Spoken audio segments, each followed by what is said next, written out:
Oh no, I'm still annoyed that they have the audacity to have that fucking sentence about being original. I Wait, genuinely do they wonder, still like, have if it? that sentence, I don't know, if that the summary is from the light novel or manga that's based off, and if it was genuinely written like back in the beginning of isekai as like a genre. So like in its time frame of when it was originally released, it was original, but now it's too late and therefore claiming to be original just looks super fucking tacky. I don't see that original comment anymore. But we totally fucking read it, didn't we? Yes, that was a thing. That was Yes. absolutely a thing. It's not there Yeah, I mean, anymore. it had to have been this one because it was on the one that was Konosuba, but not Konosuba. Yeah, it doesn't have it anymore. Aloof and logical middle school third year Yusuke Yotsuwa is transported to a game-like alternate world. He becomes third player and takes on a dangerous quest with his classmates. I'm gonna say assume that's an I. Iu Shindo and Kasue Hakozaki, who were transported earlier. The cold Yusuke shoes emotionalism and examines all elements with detachment and sometimes even toying with the lives of his companions. Can he protect his party from attacking monsters, difficult incidents, and powerful scheming enemies and win the game? That's where it ends. 100% they got rid of the originality line. Well, they absolutely did. Maybe not original, I think it was the word unique. It was something like that, yeah. It was something that implied that this one was going to like Be have a clever different. spin on it, yeah. And it just wasn't in any way, shape, or form. When your clever spin has been done many, many times before, it's Right. no longer a clever spin. Even then, the emotionless, cold character isn't much of a clever spin. Yeah. A clever spin would have been Mono no Nana, in my opinion. That was super fucking clever. I was also trying. Okay, so there were two things I wanted to bring up about this. One, I was trying super hard to not give that away in any way, shape, or form. Because I told you when I told you to watch it, I was like, oh yeah, it's slocky and dumb, but it's got some heart. Trying to basically imply like, oh yeah, it's exactly what it looks like, not giving away the thing at all. But then I was weirdly insistent of like, watch it tonight, watch it right now. No, I want to see your reaction to it. I mean I liked it. It was fun. I Uh, was really upset when you're like, no, I'll watch it tomorrow morning. I was like, fuck, but I I was can't like tired. insist. I know, but still, I wanted to see you react to it. It was such a good twist. Um, I'll be honest. Like when we met the main character, I actually mhm. don't hate the way they play. Um, I guess we should probably start maybe I've instead. I've been recording. I mean, it doesn't matter. Oh Okay, sure, fuck we can it! start No in, one's in gonna here. fucking listen to this, so let's just skip it. It's in what episode 109. I'm Yeah, Eric. something like You're that. I'm Brandon. You're Nick. And we're in the middle of an ABC episode, possibly. Yes. Whatever. I'll see what I can do about cutting it. Oh my Okay. god, I should be taking notes. Notes. I'll just put down when we started. Uh, I guess we'll talk about no first. Na There we go. na na Um, na na na na. yeah. So All right, first go off for was the title, where the main character is like Nananao, or sorry, the fake main character from the first episode is Nananao, and I it. was Yeah. wondering like, why isn't it? Why? Where's the extra O? Where'd the O go? So the Hmm. typo, and then we meet the actual main character, who we don't know yet. Nana, whatever. I forgot her last name. Yeah. Nana something. Yeah, but her name's Nana. Now I was like, okay, well, she's got the name, but like animes have done this before, where the main character, who's a guy, like isn't his name isn't in the title, and it's the main Right. girl. Uh So huh. I was like, okay, cool. It might be like some little building of a relationship between these two. Hmm. And Mono maybe means something that pertains to the main character. Talentless, right? And I always thought Yeah. talentless and the Nana. That makes sense. Cool. But then we get towards the end where she's starting to be a little too buddy buddy, and right before Hmm. the twist, I'm like, see, something's weird about this girl. Something's weird about this girl. Right. And then she immediately just pushes him off the cliff, and I'm like, yes, perfect. I like this. It was it was really clever because the way I want to read you the summary to it because the summary is super fucking cleverly written. Also, I I have don't know not who. read the summary at all. Oh, okay. Yeah. This is the summary. It's the year 20XX. Earth has been assaulted by monsters known as the enemy of humanity. In order to deal with this threat, special schools comprising of teenagers with extraordinary abilities were formed. These people, who came to be known as the talented, have abilities that defy the rules of reality. Among these superpowered individuals was an outlier, someone who was sent there to one of these schools despite having no innate special abilities whatsoever. This is the story of our protagonist, who attempts to defeat the enemies of humanity through the use of intelligence and manipulation. I think it's really fucking clever because it never tells you who the protagonist is or gives away in any way, shape, or form what the enemies of humanity are going to be. Or yeah, so and further, it doesn't actually give away the twist of. Well, that's the point. Yeah, it doesn't give it the twist. Yeah. It's amazing. I liked it. And the trailer does too. The trailer is all like scenes from episode 1 and mostly like focusing on the guy to like fully convince you like this is your standard like superpower high school anime show in every way, shape, or form. They went all out to have this twist be an honest to God surprise to anybody who hasn't like read the source material. I was blown away. It went from I'm gonna forget about this episode in 2 days to I'm gonna watch this whole fucking season even if we don't do it for ABC. And it's better in that the subsequent episodes continue like being good and interesting. Yeah. Because like she's legitimately really fucking smart. This show is not as good as Death Note, but like it's in the same vein as Death Note, and it's so fucking fun. Right.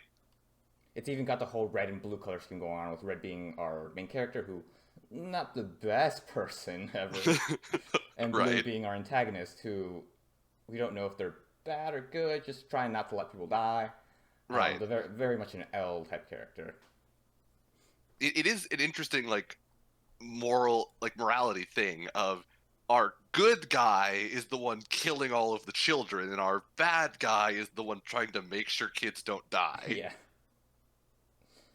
So it's like a weird morality thing too, in that like you're kind of rooting for the person who's just there to like senselessly murder a classroom full of children. Also, they haven't done anything wrong yet.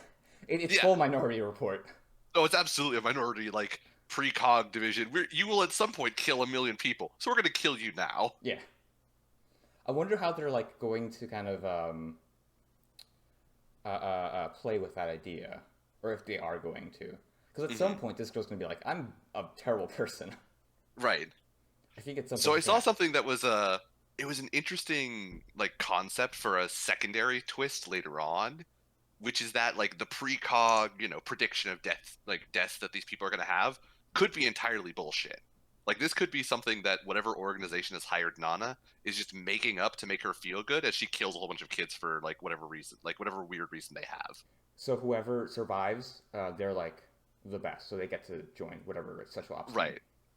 And this could be like the organization that's having her kill all these people actually has like their own like pool of talented that they're going to use like take over the world, and they just want to make sure everyone else is out of the way so they can do whatever they want. Yeah, basically get rid of like the idiots and the useless ones, Right.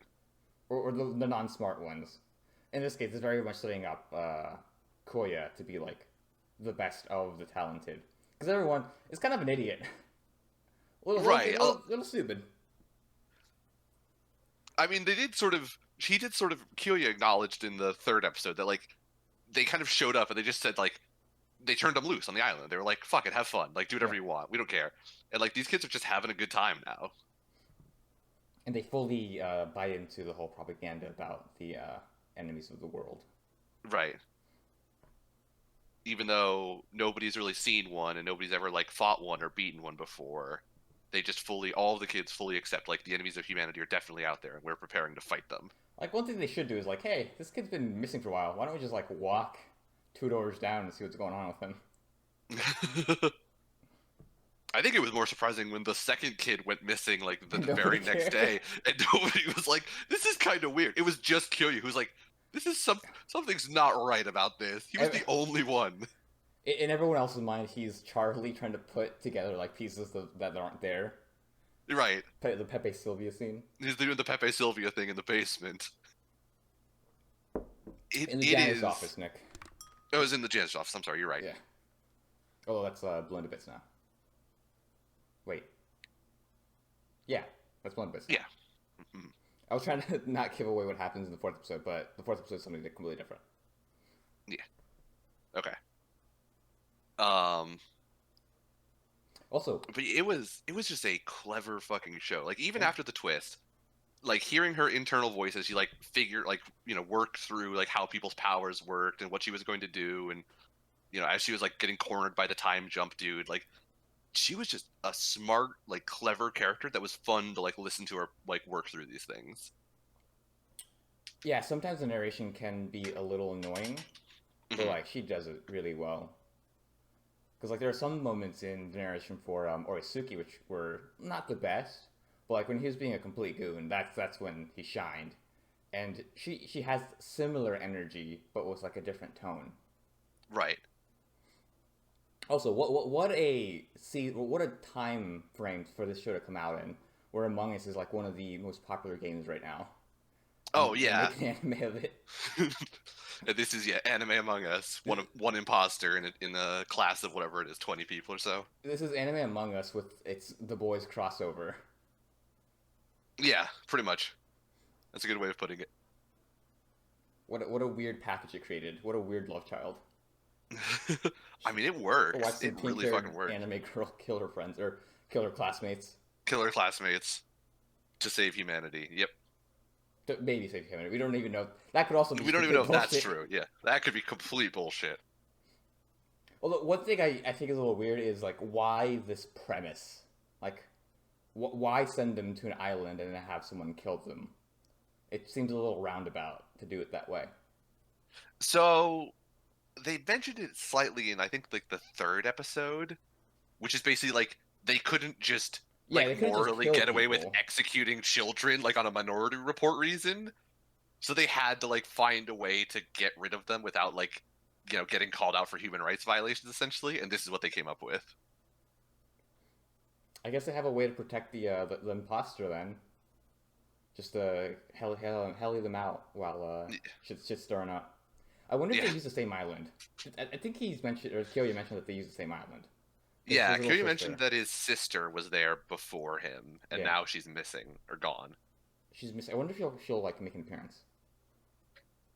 I wonder I why don't no one believe she's else dead has yet. like the fact that he acknowledged like, oh yeah, my sister used to go here, and no one else acknowledges that is kind of weird to me. Also, the weirder thing is it's his little sister, so I assume like Oh, is it? it's his. Yeah, he I said didn't his little remember that. sister.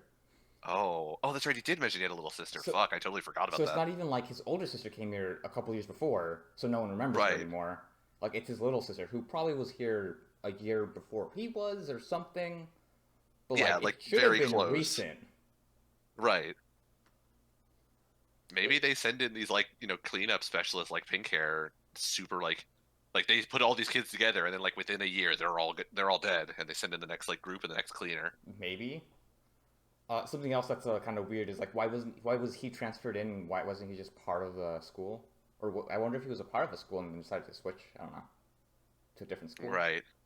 That is a good point. Yeah. Why did he transfer in? Because it sounded like there was a decent amount of like regulation in terms of like getting into this school. I Like mean, they picked you and they also sent you there and his all that. power's fucking boosted. Oh yeah, invincibility. Yeah, That's fucking nutty, dude. like that's like S tier, just in general, fucking crazy. Yeah. The nullification power, it can be kind of useless, but holy crap! Like again, in the right situations, that's also pretty fucking boosted. I Oh don't yeah. I don't see why they always say like, oh, I have the power to nullify people's powers. That means I'm fucking useless and no one cares about me.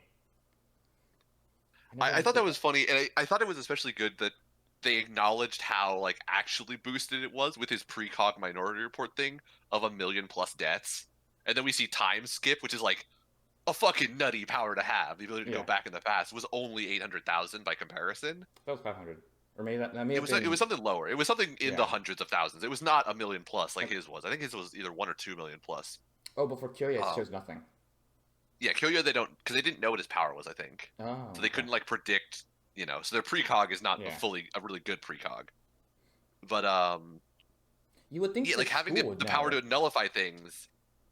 You would think they would know because they do like approve him to go to the island. Yeah, that's a good point.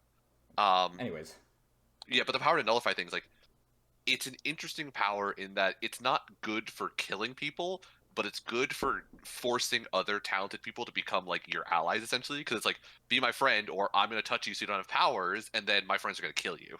also, I think it would have played a little different because at the end of the first episode, she had him like in the palm of her hand. She could have made this kid do fucking anything for her, Hmm. and he has the power to nullify abilities. Like, boom, there goes fucking Kyoya. Well, at that point, she Yeah. didn't know. Okay. But that's the thing. She didn't That, know she was yeah, gonna need that she did. power.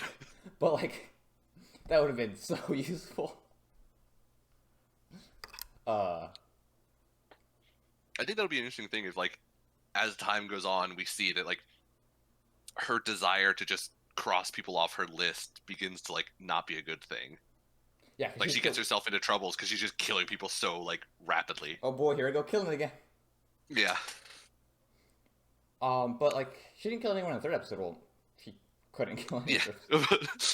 She didn't kill anyone in the third episode because it didn't work. Yeah. Is basically what happened. I like how she saved the cat though. There's that. Yeah, she saved the cat.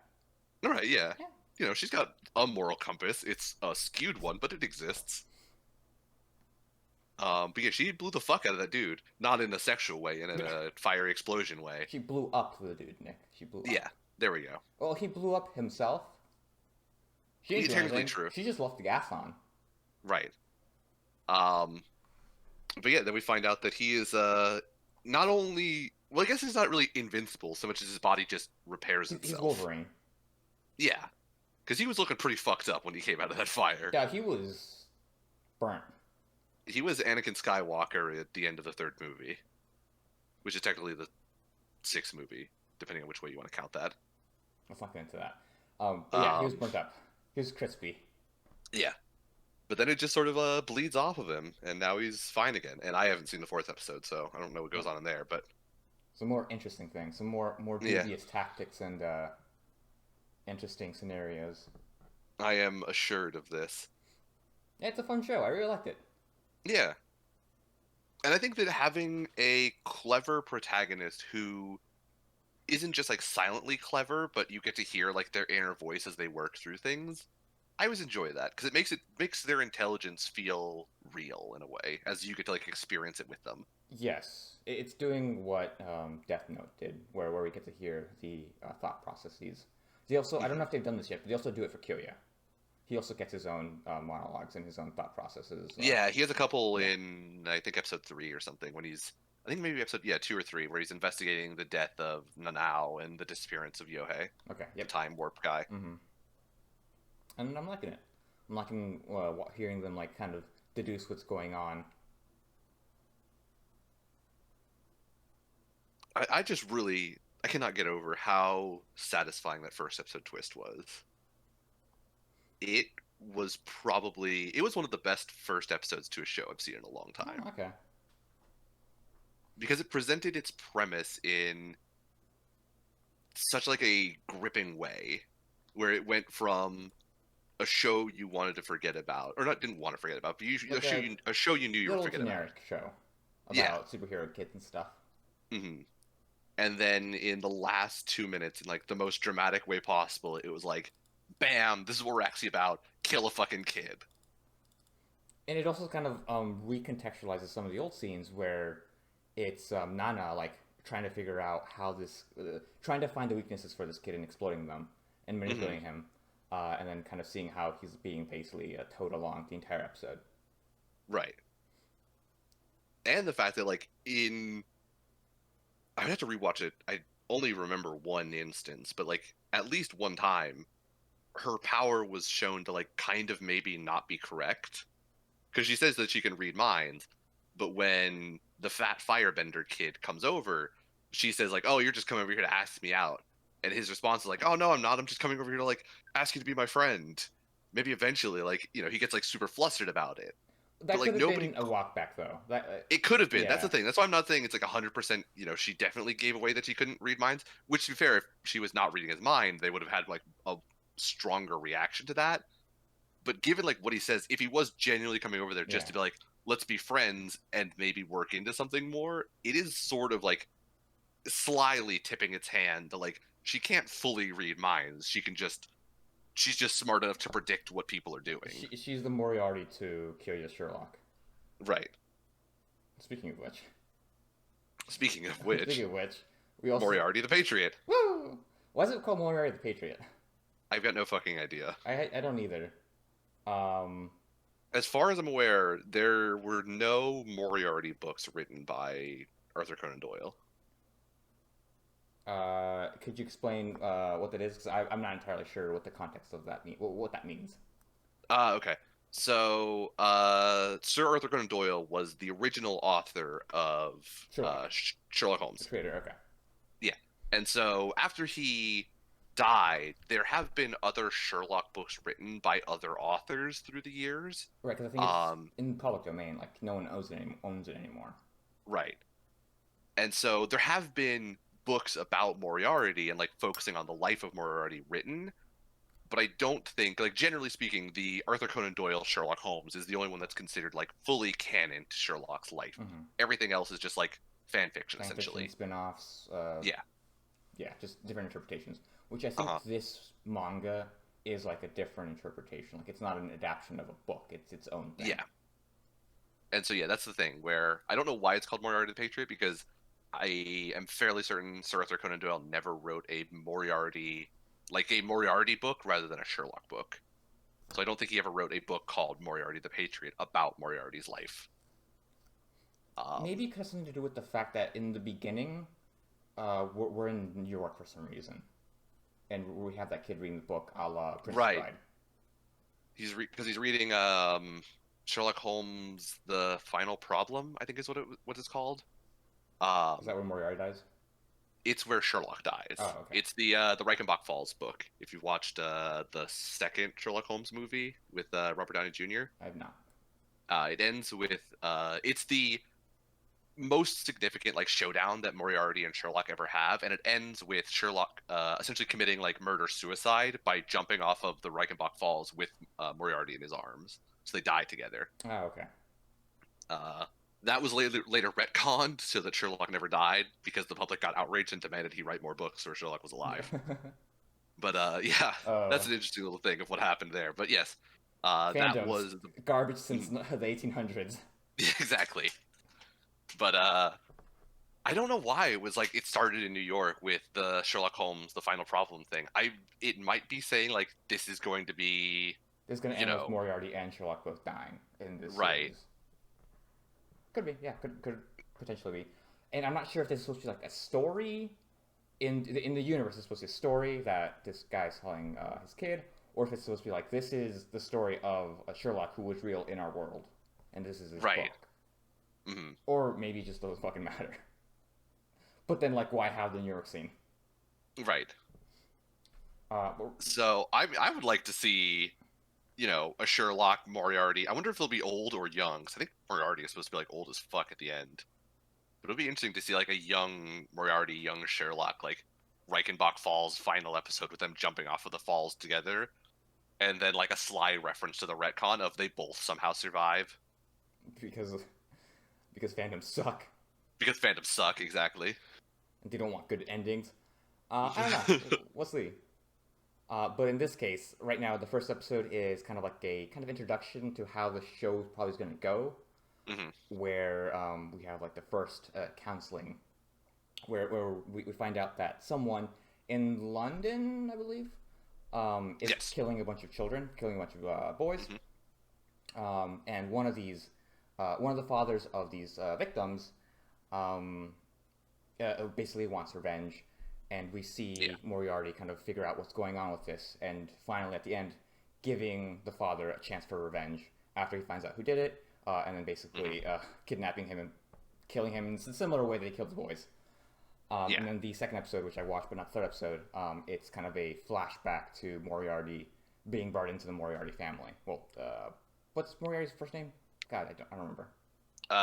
William. William. No, not William. Not William. Well, William is. No, but it is. We never hear what his actual first name is. Well, I don't. Which Moriarty are you talking about? Actually, hold on. Which Moriarty are you talking about? The one that we follow most often, the one with the red eyes. The one with the red eyes. Oh, like actual villain Moriarty. Yes, like the consultant criminal Moriarty. Consultant criminal Moriarty. Yes. Is William. His name's William.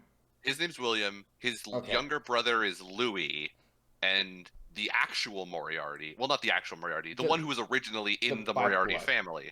Yeah. Is Albert. The brown hair is Albert. So I remember Albert. I thought William was given to the glasses Moriarty.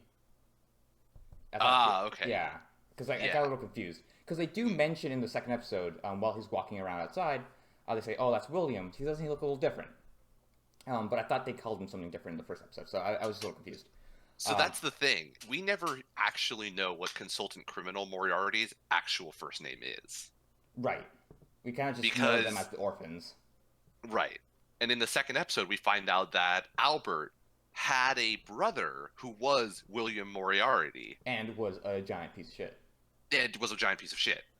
And through the course of the second episode, we basically just see we see it mostly from Albert's perspective as he goes to this school slash orphanage, and he gets to see the Moriarty, or not the Moriarty brothers, but the blonde hair brothers, we'll call them for now. Yeah. He gets to see them from a distance as they, they have a good relationship with all the other orphans, that they're teaching them math and how to read, and they're And doing Latin. all sorts of things, and Latin. And then the next time he shows up, he sees Consultant Criminal Moriarty talking with some older men about digging a trench that'll take 40 days to dig or something like that. 10 days to dig 40 yards. Yeah, 10 days to dig 40 yards, that's what it was. But then a few days later, he hears an interesting little news story about a safe being cracked open. broken into a jewelry store, I think. And something weird is that there was a ditch, or there was a tunnel. It was 40 yards. Yeah. 40 yards. And it was 40 yards, Just and he thought that was just a little coincidence. Yeah. And so Albert takes a ride back to the orphanage school and goes to see the blonde-haired twins, where he sees them holding a little informal classroom in the church, telling them to basically eat the rich. God, I fucking love that scene. Now, kids, what do we do with the nobles? We kill them. That's right, Lucy, who's 5 years old. Yeah. He's basically teaching them. He's basically starting an uprising with the orphans, as he's teaching them to kill any bad nobles, the people who've been mistreating them their whole lives. Very much manipulating them. Yes. Although it's not really manipulation, because it does seem that Moriarty Consultant Criminal Moriarty genuinely does believe this. Right. He genuinely wants to see the class system as it exists in London completely destroyed. That's right. And Albert's kind of a more or less sympathetic to the orphans. We see kind of throughout the episode that him and William aren't at the best of terms. William is kind of, when we say he's a piece of shit, we say he kind of treats he thinks badly of the lower class. But later on in the episode, which is kind of the tipping point for Albert, is we see that he stabbed one of the maids because she couldn't make tea for some reason. And Albert's like, this brother's not the best person. Right. And that's when he's like, I should consult the criminal mastermind. And he takes the opportunity he takes advantage of the fact that his father wants to adopt two orphans, take him in because he wants to look good in front of this duchess, who he may or may not try to have on the side. And his wife gets mad at him, and takes the opportunity to get the two blonde boys, to join his family. Yeah. We don't see what happens, but we see that there's a fire, and Albert and the two blonde boys are the only survivors that we know so far in the third episode. So, and presumably at the end of this, Consultant Criminal Moriarty assumes the name William Moriarty. So it will be it'll be interesting to see, because I think the next episode, because I remember correctly, it was called the second episode was called Red Eyes Part 1, and I think the next episode 2 is Scarlet Eyes Part 1. Episode 3 is Scarlet Eyes Part 2, so it's a continuation. Yeah. So it's going to be a continuation of their backstory. The flashback, yeah.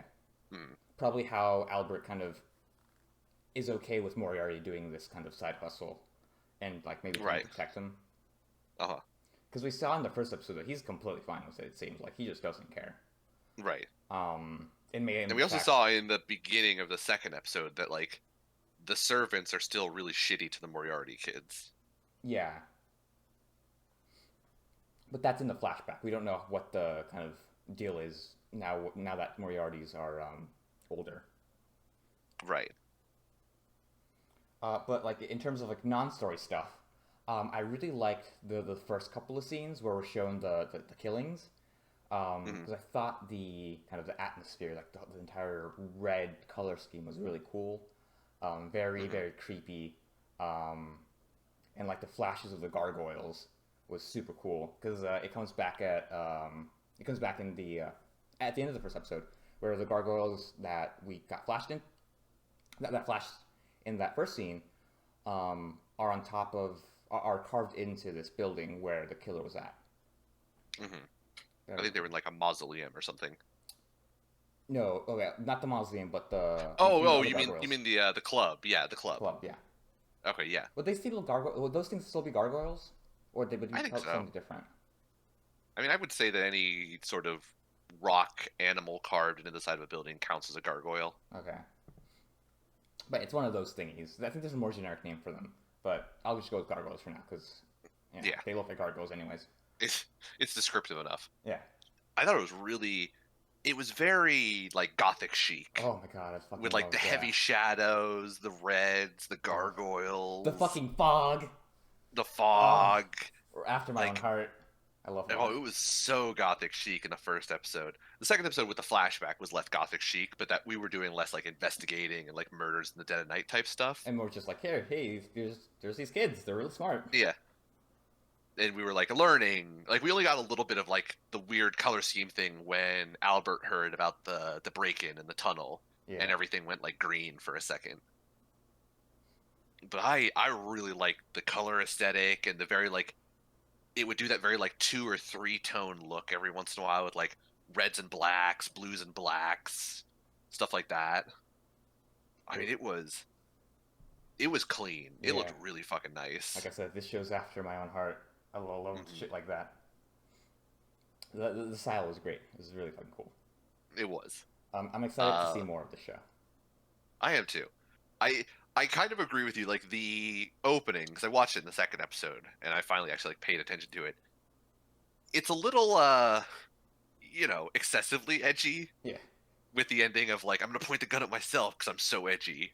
Also, the Sherlock and Moriarty pointing the guns at each other. Yeah. I'm pretty sure that same exact pose was done in the opening with God with the 2007 guys Oh yeah, from from Paranorman. Fire Rahman. Yeah, Yeah. I'm pretty sure you're right. I mean, it is a classic. Like we each have a gun in our face. What are we gonna do now? Sort of like standoff Hmm. pose. But at But the same time, it is very fucking yeah, tired. but the very first couple of scenes, like everything, like the dancing and the flower. Oh God, I love that shit. I mean, there was a lot that was good about it too. You're Yeah. right. I mean, there was a lot of the opening that was good. It was just at times A a little excessive, little extra. excessively. Yeah. Um, which does sort of make me like not hesitant, but it's a show that I think has a lot of potential, but hasn't shown like it's an All its amazing cards. show. Okay. Yeah. Like Nana was an amazing show. It also has a lot of potential. Is like it has a lot of space to explore. But so far in Moriarty, we've gotten one Moriarty episode and one flashback episode. So I would say like it's got a lot of potential to go really good places. But it needs to It could go some also, places. yeah, it What do could you? very easily sort of end up in like a Angels of Death or just edgy for no reason territory. I don't think it'll be edgy for no reason though. I haven't I don't think it will felt like either. that way. It Hmm. seems to be like a legitimate, like kind of trying to tell a story of like someone who's morally corrupt, but like has goodish intentions. Like his overall plan is not the worst thing ever. Right. But one reason I think Nana works a bit better in these first couple of episodes is because we basically figure out the plot almost immediately, which is there's Hmm. these superpower kids. Our main girl has to kill them, and like we get to see like her struggles throughout. Like it immediately starts with the overarching plot. We haven't gotten Right. that in Moriarty yet. We've gotten the first episode, which is a self-contained episode or self-contained story, and then this Uh-huh. double feature or maybe triple, however long this Yeah. prologue is. Because it felt like episode one was setting up the who Moriarty is. Yeah, Moriarty, the consultant criminal. like this is apparent like maybe what the show will be on a usual basis Uh-huh. to kind of hook you in. And then episode two is sort of more, at least what I'm expecting, is introducing like the premise of the show. Because they were going pretty hard on the whole like eat the rich Yeah, thing. and even in the first episode, like the villain was this one duke or Hmm. royal Or Earl or something. yeah, he was an earl. He was an earl. Was he an Earl? Okay. Yeah, he was an earl. And he's basically letting this commoner, this just man of the land, go ahead and just fucking murder the dude. Yeah. So I think it is going to be. It's going to end up. I think that's why it's called Moriarty the Patriot. Is we're going to have like Moriarty fighting for the people and like fighting the way that things are in London to like create a more equal society. I think Sherlock is gonna have the more. You shouldn't kill people, but Moriarty's gonna be like, yeah, but like, what else can we do?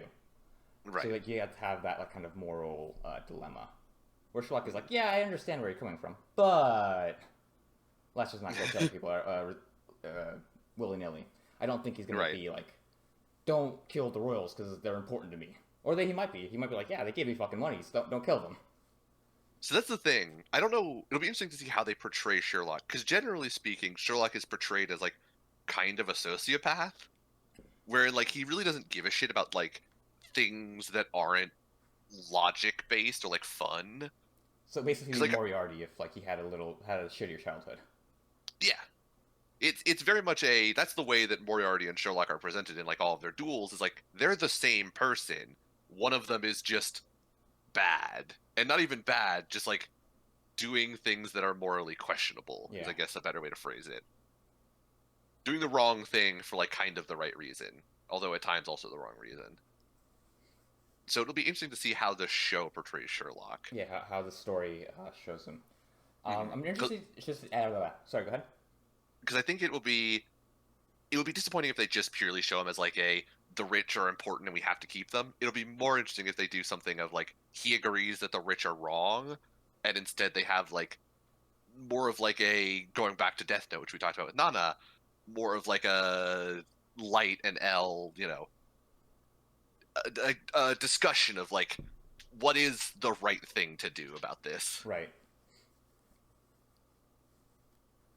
Yeah, we've got two shows that are very similar to we have one show that's similar to Death Note and Moriarty, which might become similar to Death Note. I Hmm. don't see why it wouldn't because Death Note is basically just a Sherlock show. Yeah. It's basically kind of a little bit based off Sherlock, or I would Uh, say it's kind of like based off Sherlock. I So mean, yeah, yeah, it's got very like a much has the same moral tropes. question and investigations and stuff like that. Yeah, I would agree. Actually, like because of Nan and Moriarty, I've been like watching the Death Note opening over and over again. Fucking loved it. Love it so much. I can respect that. But yeah, cool show. I hope it is cool, or I hope it's interesting. I'm Uh-huh. interested to see what the like overarching plot is, and I'm interested to see how Sherlock is presented. Because like in a show like this, your villain has to be fucking great, and if Right. Sherlock isn't as good as Moriarty or as interesting, I don't think it'll work. Going back to Yeah, Nana, like I agree. Kyoya is like at least he's smart. Like I like watching him think. I don't Hmm. actively hate him. Like he's actually an interesting character. Right. If he was replaced with someone like the Ice Kid, I'd be a little annoyed, Yeah. but he's not. Like Kyoya and Nana carry the show. Right. Kyoya is dopey in like a human interaction way, but like in a logic and intelligence way, he is really fucking with it. Like he Yep. is clever. And he's obviously the only one at this school who can notice that people are going Yeah. missing. So we'll see what happens. And Hmm. Nana's marinating. Oh wait, never mind. That's a spoiler. Never mind. You'll see what happens in the first play. Okay. It looks Wait. like she's marinating Ice Kid because they were Okay. having some good interactions in 2 and 3 a little bit. Yeah. And then We'll Ice see Kid if she turns it up inadvertently with some. kills Time Travel Kid. Right. Well, actually, I think they said that he was technically kind of dead before that happened, or most likely dead before Yeah. that In happened. the logic of the show, he dies because he drowns, Yeah. and then the ice freezes or the lake freezes over, so nobody can find the body. Yeah. Yeah. But still, I mean, that was amazingly clever to use the fact that he goes back in place to drown him by Yeah. standing on the ice over covered with dirt. But those are our two shows. And another show we watched in preparation for Cyberpunk 2077 was Akudama Drive, Yeah. which the three episodes that we watched, I was going to mention how it really reminds me of like Quentin Tarantino movies and like just wild, crazy action. Hmm. But like I thought I was gonna be clever about mentioning it, but the episode title was like already did it for me. Episode 2 is called Reservoir Yeah. Dogs. Yep.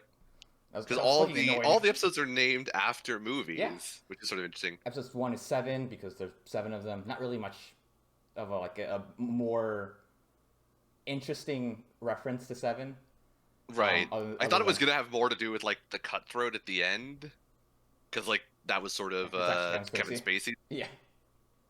but it didn't really end up being there. He just sort of wants to kill people. He doesn't really have a Seven Deadly Oh Sins my god. connection. We could have had a box, dude. He cuts throats. He fucking cuts heads That's off. We that's could kind of have what I had a thought was gonna box. be in the box. I thought that was gonna be in the box the courier was gonna give him. I thought there was gonna be a head in the box. I was 100% convinced he was gonna open the box and there's just gonna be Gwyneth Paltrow's head. Yeah. The Reservoir Dogs episode is more Reservoir Dogs than the first episode was 7, where our main group is now kind of grouped up and they're kind of at each other's throats trying to figure out how this is all going to work. Mhm. And then Mission Impossible, well, that's easy. It's a fucking heist. Yeah, it's a heist-ish. They have to break into a impenetrable train. It's the first part of the heist. They just don't actually take something out. Right. Well, not yet. I mean, it is Mission Impossible in that like it's supposed to be impossible to break into this train. Yeah. So it is an impossible mission, which is sort of the premise of all Mission Impossibles. They're not always heists. It's just Tom Cruise okay. doing shit that shouldn't be possible. That makes sense. But this show is interesting. I like it. It's wild, wacky fun. I don't know how much substance it has just yet. It's more just style right now. I mean, yeah, in a purely like stylistic visual way, it looks fucking amazing, dude. There's so many colors. It's so much fun. Everyone has nice, wacky outfits, which kind of really call back to the actual cyberpunk style. The aesthetic of the universe is great. Like the weird like float, the billboard blimps, this like very neon look to everything. I mean, in every way. The introduction of all of our characters was amazing. It was the Suicide Squad introduction. It was, and but I didn't hate it. Yeah, I didn't hate it. Well, I didn't hate the Suicide Squad one either. It went like on for a little long because there were way too many characters. I hated Captain Boomerang. Captain Boomerang was awful. I don't even remember. Or it was the thing with Suicide Squad and Captain Boomerang was it felt very much that they added like the unicorn fetish as like an afterthought of like we're making this an M-rated superhero thing now. Like we're just gonna give him a unicorn stupid fetish for no reason. Yeah. It made me really hate the character of Captain Boomerang. He sucked. I mean, we're talking about Suicide Squad here, Nick. I mean, yeah. I mean, I didn't hate Will Smith's character. I did hate Will Smith sometimes. Deadshot. Yeah, Deadshot. There were some times that he was pretty good. I think I like the alligator guy. Gator Man? Killer Croc. Killer Croc, okay. I think he was okay. But anyways, this isn't about Suicide Squad. This is about a decent show. Octane Drive. Octane Drive. Wild and crazy fun. Super action-packed. There's a lot of action. It's very well animated, I think. A lot of the transitions are so cool. Like, when we talk about style, like, the transitions, like, when it cuts, like, it like... I don't know how to describe it, but all the elements of the buildings kind of, like, swoosh in, and it creates, the cityscape. Yep. And it's just really cool. It is. Some of the taglines are a little bit too big, though, in my opinion. Like, the location signs. Okay. But they only show for, like, 5 seconds, so it's, like, not that bad. Right. But that's, like, one of my biggest stripes about the way the show looks. But our characters are all really fun. They're all interesting. Yeah. They kind of fit their own tropes. I mean, for the most part, they seem competent, with the exception of the one character who I think is very expendable. Was it the hoodlum dude? Yeah. Yeah. Right now, he's just been mostly comic relief, or he's just goofing around. And I really don't feel like they need it, because they have enough comic relief between Brawler the actual characters. Yeah, Brawler and Cutthroat kind of are both like, funny in good ways. Yeah. Where Hoodlum is just sort of annoying most of the time. Yeah. It doesn't really contribute much. He contributes his face in the third episode. I mean, still. But I mean, Brawler was like right there though. Like he could have just walked over and hit the button just as easily. But so the story of the show is that we've got these 7 characters who all get grouped up to basically work with this cat, this robot cat who's giving them tasks to do. For some reason. We actually don't know why currently. We just know that they've been grouped up because they have a lot of skills. Yeah, in whatever the career they have, basically. Um, yeah. Basically, it's a Suicide Squad. They are called Akudama, which I've got no idea what it means, Aku but means from what I evil, I can think. okay. Yeah, from what I can pick up, it is something to do with being a criminal. And so in this world, when you're a criminal, you basically get assigned like a title based on what you've done wrong. And so we have courier, Who just hacker, yeah, brawler. I think doctor is what the lady's maybe I think title she's is. Doctor. Hoodlum, our main girl, who's pretending to Well, now be she's Swindler. Like she's just kind of Swindler now. She's kind of right, screwed. At this point, she's committed enough crimes where she may as well just be a Nakudama now. right. We'll get into why she isn't one in a second. Well, And then Cutthroat yeah, is our last one. very on point that one. Yes. And so they are all like assigned the title of a crime they have committed. And so they have ranks essentially, which I guess is a metric of like how much you've done at your chosen crime. And so all of our legit Akudamas Yeah, have like are all 100 S plus ranks. hour. Oh, I was thinking Yeah. of the time they have. Oh, the time served as well. Yeah, they Yeah, all have not hours; those are yeah, years. years. I don't not 500 hours, but 500 years. I think Cutler had like 900 years. Doctor's like at 200 something. hmm Brawler was up there at like 3 or 4, I think. Yeah, but they're all crazy. They're all actual like high level villains basically and Mhm. criminals. Yes, and they already start out like very confident in what they do. And then we have our main girl who gets picked up for basically buying takoyaki from a street vendor, Doesn't have and cash on then her and yeah, gets doesn't have physical cash yeah. and doesn't want to give her the 500 yen coin from courier who dropped it because it's not technically hers. So she gets brought to the police station for fraud. All because also Curry says it's bad luck to drop a 500 yen coin. And then Right. just Well, walks it's away. bad luck to take back dropped money. Oh, I thought he said it was bad luck to drop money. Okay, I guess I missed a little bit piece. But yeah, this is what happens when you have bad luck. You accidentally have to group up with a bunch of crazy people. Right. Under the threat of death Yep. if you try and leave. But basically, yeah, she's just a normal girl. hmm But similar to Nana, she kind of has. She's a little bit cunning.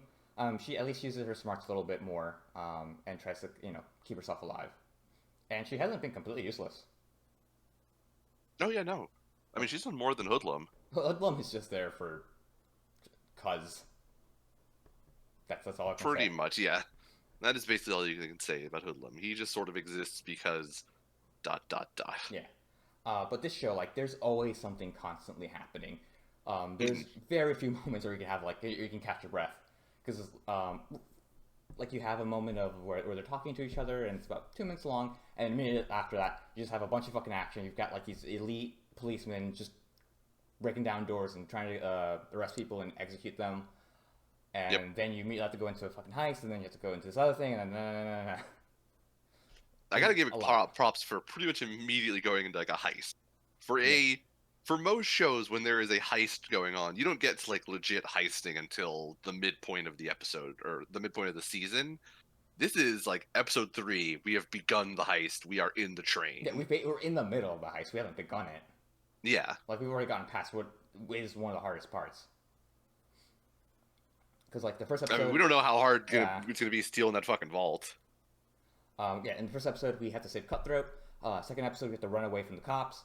Third episode, we hmm have to go and break into this train, this special duper train. Yeah. And the second episode is like here's the plan, and then cops, and the third episode is here's a few more details about the plan. The heist begins, Yep. and the rest of the episode is just heist.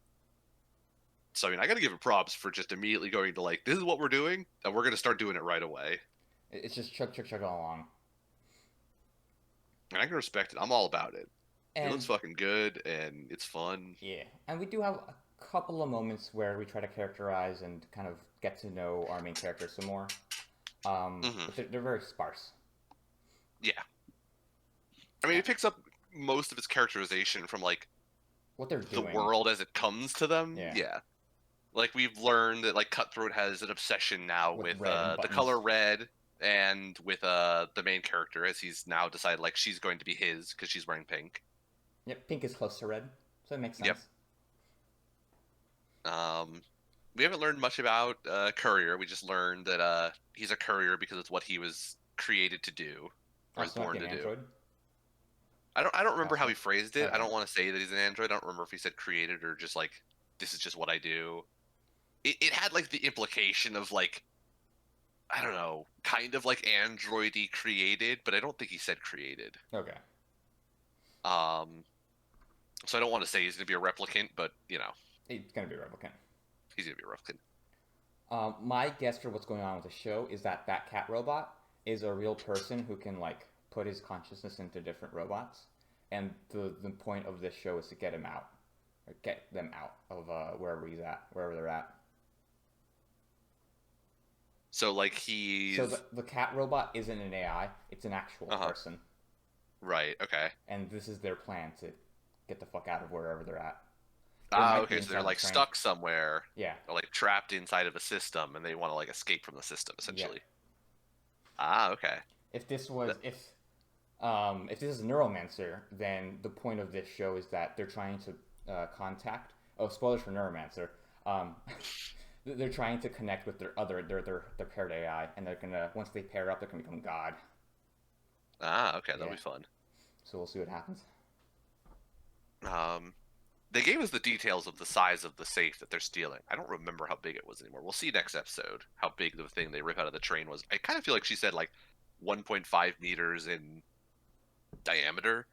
So not like a huge safe, Yeah. but we'll see how big this thing is. So maybe it won't be like there won't be a person in the safe. There'll be like something that'll be the next step to get to the Yeah. Like AI I or don't the know if person. it's immediate, but I feel like at some point the point is gonna be to get get the person out of wherever they're at. Right. They just need to do these steps beforehand.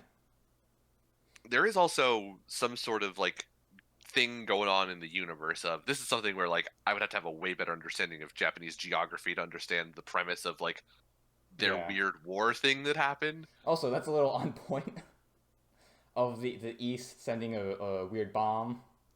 Oh yeah, that also that's a good point.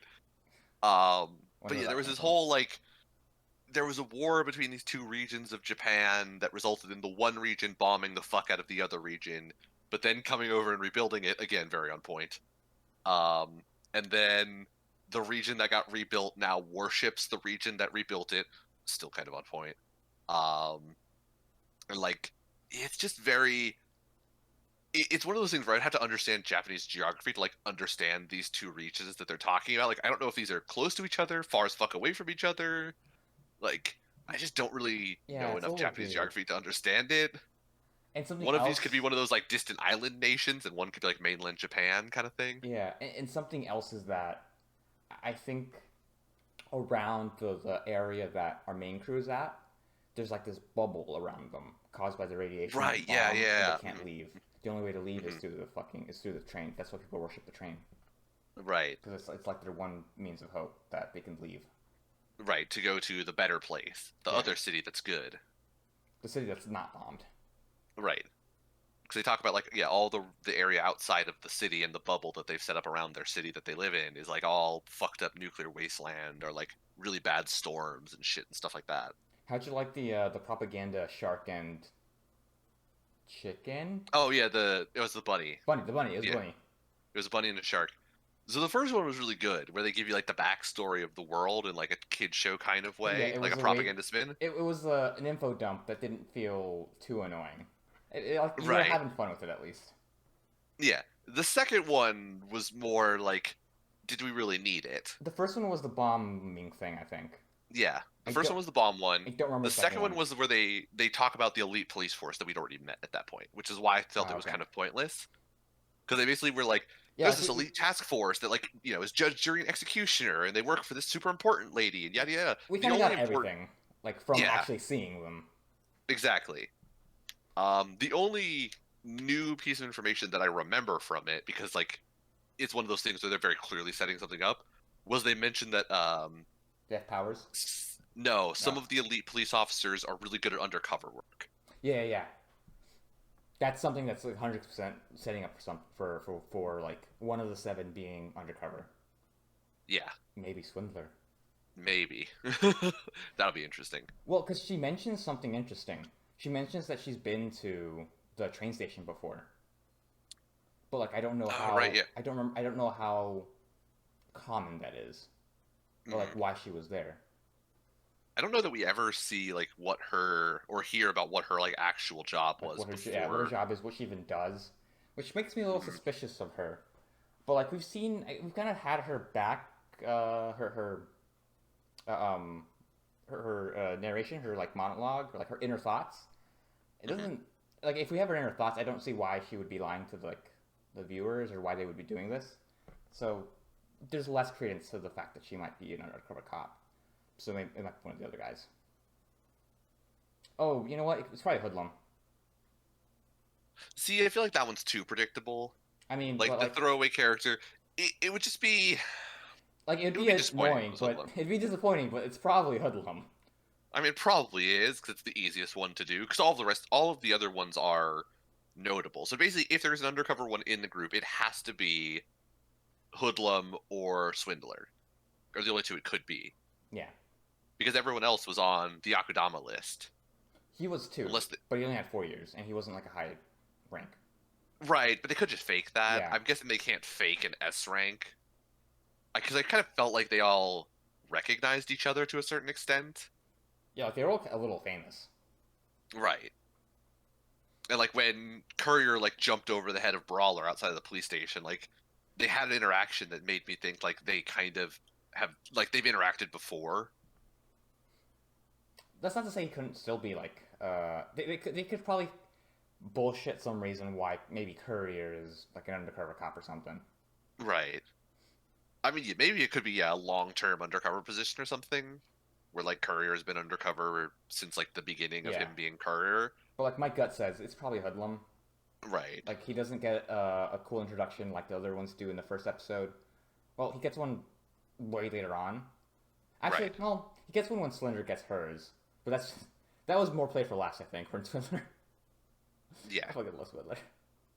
I would prefer if somebody was going to be the undercover cop, it be Swindler. I think that would be like a more interesting Cool little twist because twist. we do get to see her like internal thoughts. But if they were hiding that part of her internal thoughts, that would be like kind of interesting. Yeah, she's the rookie on the force. Hey, rookie, go Yeah.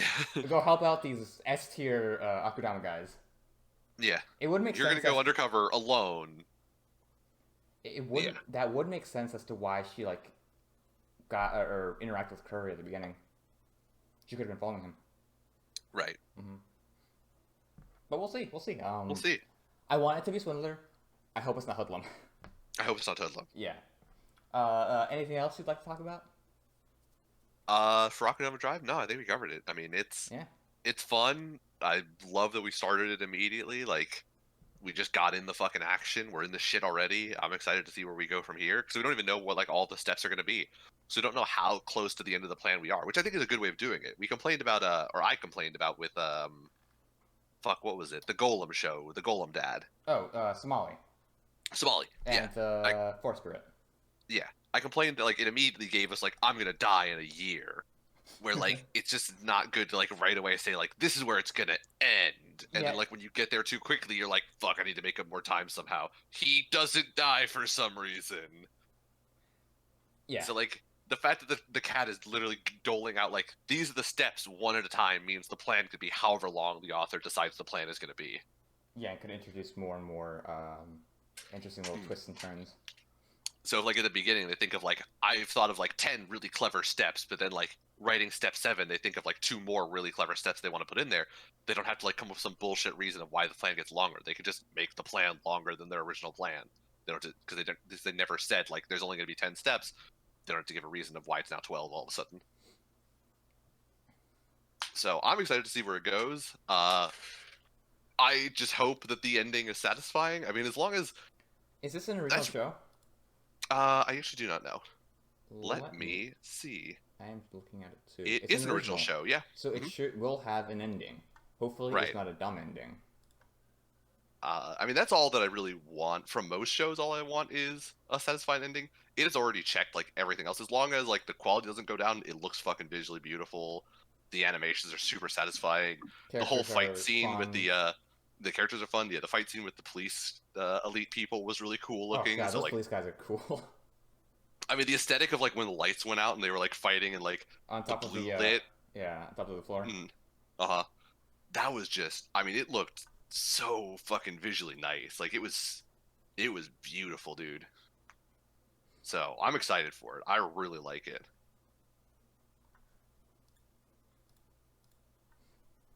I also watched Ikebukuro Westgate Park. Hmm. I kind of liked it. I thought it was interesting. I don't have a lot to say about it because I haven't watched all the rest of the episodes. Yeah, Um, we've what else watched the about? first episode Yeah, of where it's whatever is out. trying to get the drugs out of my community. Yeah, we're gonna get these drugs out of our community. What's the drug? Weed. Yeah, I was like, we of all things Yeah. makes me go crazy. Do you Uh, like video games and weed? I also Um, watched Adachito Shimamura. It's a Yuri show about these girls who play ping pong. It's super fucking boring. I loved it. It's so boring. What else did I try watching? Oh, I watched the 100 Man whatever whatever. Don't yeah, don't waste your time. Brandon has told me about it. It does not sound good. Just don't waste your time. I was like wondering like maybe there's something interesting or like something funny to make fun of it. I was like, God damn, this is just annoying. That's Wasted upsetting. half an hour. But that's what I watched. I Also, was sort of annoyed by Ikebukuro's like ending to its first episode, just because it was like we're gonna do all this reconnaissance, we're gonna figure out what's inside, like we're gonna find out about their like fucking hydroponic grow op in the back of their apartment. and then we Like just they did all plant this reason, drugs. and then we're just gonna plant drugs in this dude's store and call the cops. And I'm like, what the fuck? Why do we do all this investigation if we're just gonna fucking plant evidence? Well, Like, yeah, it's the dude's own weed, so yeah. like it's not technically planting evidence, but still, like you've just relocated the weed. You could have just called it on the apartment and been like, yeah, some dude's growing weed in the apartment next to me, and they would have just showed up, busted the door down, and arrested the dude when they found his fucking not hidden in any way grow op. It's also a little suspicious that like this is the route they decided to take, Yeah, planting evidence. I mean they are the Crips. I mean they call themselves the G-Men, but they Yeah. wear all blue and they're a street gang. They're the fucking Crips. And then there's the K Angel or the H Angels. The There's- Bloods, you mean? Yeah, the Reds. They're the Crips and the Bloods. There's some East Coast, West Coast shit that's about to go down. It seems interesting though. I had fun watching the first episode. I like the main character, and his gang leader friend. Right. So I might keep watching it. I'll probably watch Adachi Shimamura as well. I will not be watching 100 Man. Not at all. Okay. I will not waste my time. And I will probably keep up with Westgate Park unless it gets really bad or Yeah, weird. we'll see. I probably will not watch the Yuri show. That's completely Um, okay. It's like I said, it's really boring. um, fuck, there was something else I was gonna say about Westgate Park. Oh, I remember. So What was about the girl's in the mom? beginning, Oh, no, there's nothing to do with the girl's mom. she was Fucking hot. weirdo, What? fucking degenerate. Um, no, in the beginning of the show when they were doing like the whole like this is Ikebukuro Westgate Park. It's this like good neighborhood in Tokyo where everyone's happy all the time and like all this other stuff. Um, I don't know why, but in my head, I just wanted them to say something like super fucking racist right there for no reason. Like I just wanted to be like, everyone here is super happy all the time. They love everyone in this neighborhood except for the banker because they're all fucking Jews. Just to be like, show what the fuck? Like, I mean, don't they know are why such I like wanted gangsters, but like they're kind of romanticizing gangsters and making them out to be like, oh, these vigilante type characters. yeah, Like it would have been like super racist or something super like weird. right. And I don't know why that like came to me in the beginning. It was something just like the way they're portraying it is like this like we're all a community, we're all super best friends, we all smile all the time, everyone's happy here. I just wanted it to like completely take a turn and like just say something profoundly racist for no reason. Is it because you're a racist? I mean, no.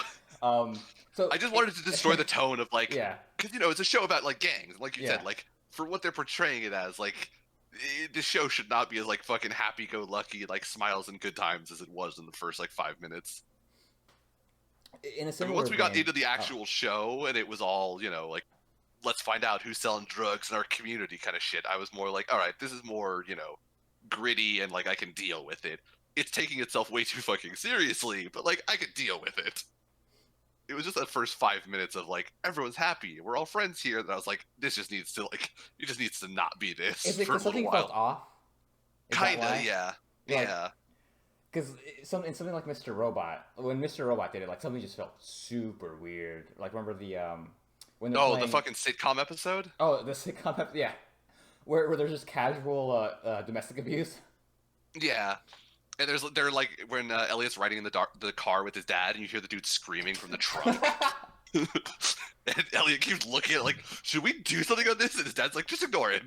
It's nothing. Or the fact that they kill the one alien guy, Yeah. or that they kidnap someone. Yeah. I mean, everything about like that whole. Oh, there were so many good moments, dude.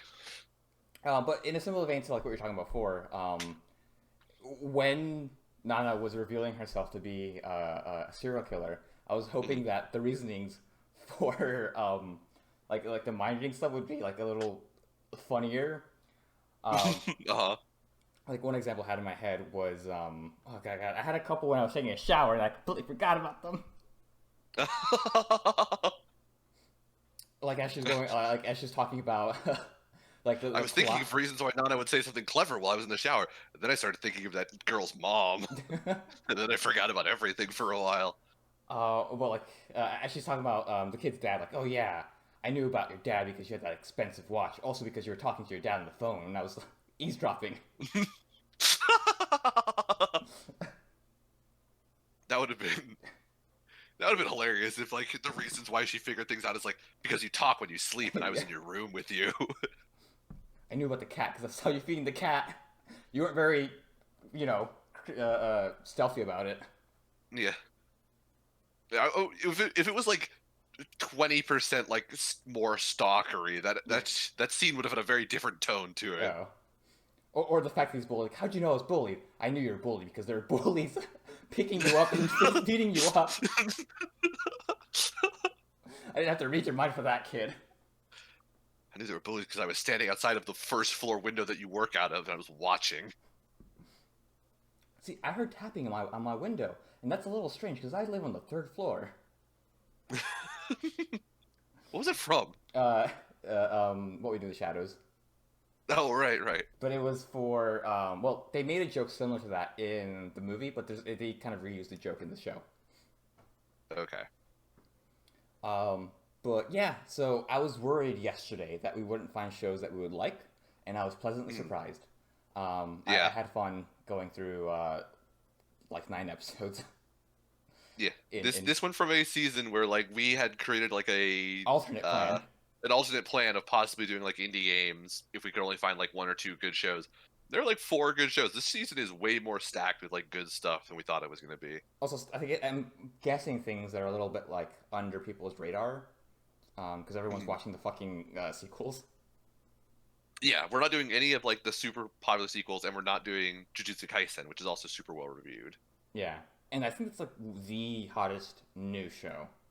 Right. Or Tonikaku Kawaii because romance comedy shows don't do well on ABC. Yeah, but it's a cute little story if you want something like that. Right. I mean, yeah, it looks like a super like fluffy comfort romance story. Yeah. Does not look like compelling in any way good for APC, so Yep. we will probably not be doing it. We'll almost certainly not be doing Yep. it. But Nick, what would you like to sell out to today? Um, whew, that is a good fucking question. What am I gonna sell it to today? Um, I am going to sell out to uh I'm just gonna sell it to Kickstarter board games in general. The whole like Kickstarter platform, mostly because of all of the board games that they've Help raise or help yeah fund? helped produce. I think they do. I mean, the whole Kickstarter platform is pretty cool, and I really like a lot of the board games that have come out of it. So, I mean, if you are a person who wants to get involved in any sort of project yourself, or you just want to support other people's projects early, and someday, a year or more down the line, finally get your physical copy of a thing that you supported, I mean, it's a really good platform, and you can get stuff, you can pay for a board game now and get it in a year and a half, but only pay like 3/4 or one half of the final release price of it. So like all in all, in terms of like how much you spend for it, it's actually sort of like cost effective. So I'm gonna give my shout out to Kickstarter for being just an awesome platform of helping people make stuff they want to make. Um, What do you like to sell to today? well, in a similar, not similar vein, but I just wanted to mention that I also bought a board game through Kickstarter that I have to wait another year for. Yep, We'll see. We'll see when I get that. this is the way. I don't believe I've sold out to video games yet, so I'm going to sell out to Among Us for somehow getting an anime. What a great way to advertise itself. Seriously. But yeah, go play Among Us. It's fun. I watched Virtual Girls play that game and it was really funny. I watched Yep, Politicians play that game and it was still really funny. it was. But yeah, thank you for listening. We had a real good introduction. We kind of just started talking. Yeah. And so, as is what always happens here, we'll have no real good ending either. Yeah, bye.